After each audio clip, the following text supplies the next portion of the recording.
Dol, pwede mo matana, Dol? Pwede mo matana? Nagabantay ka na sa Facebook o sa TikTok ng Piso Replete. Nagabantay na. Libre sakay. Kaya ka na. Kanang ga-vlog day ko Dol niya. Kanang mo na ang content ba, Piso Replete. Yato, tika. Asa inyo ha? Padung ko sa Baling. Ang baling ras. Sa BTC. Pagitong di ka sa mga page ha. Para matuwa ka ba? Inam ko pa nga.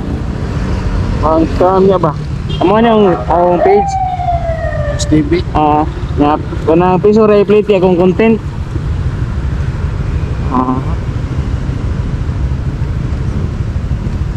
Ito hindi ka sa mga video ha.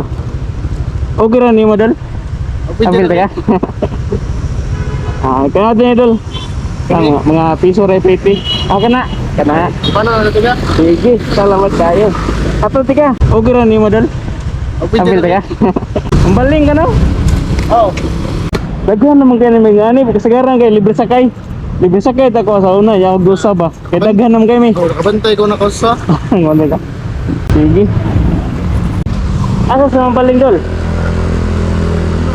Alam no?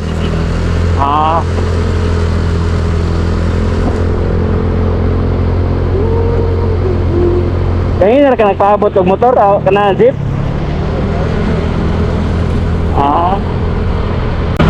Asa ka na sila Dol?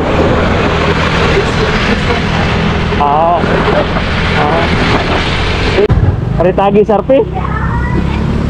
Pwede ra? Okay, para dali tumabot ba no? Have you ever been the face, been the object of someone's hate?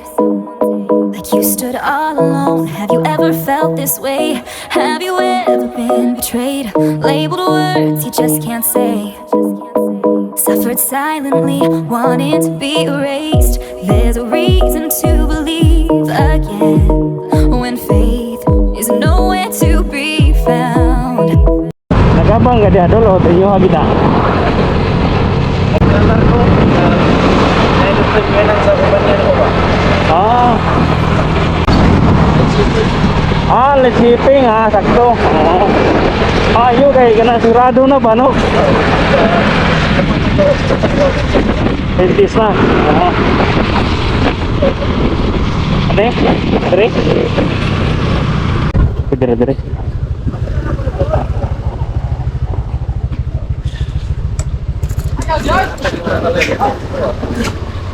Ang tinidiri day. Bulan si Yusi. Yusi yung baling oh. Sige nga mo Dol. Jade. Jade, Joshua dito. Diyan dumato Diyos TV. Salamat. Kaya ito sticker oh. Ang maragdaan na. Panay ko sa ako. Yeah. Sige, salamat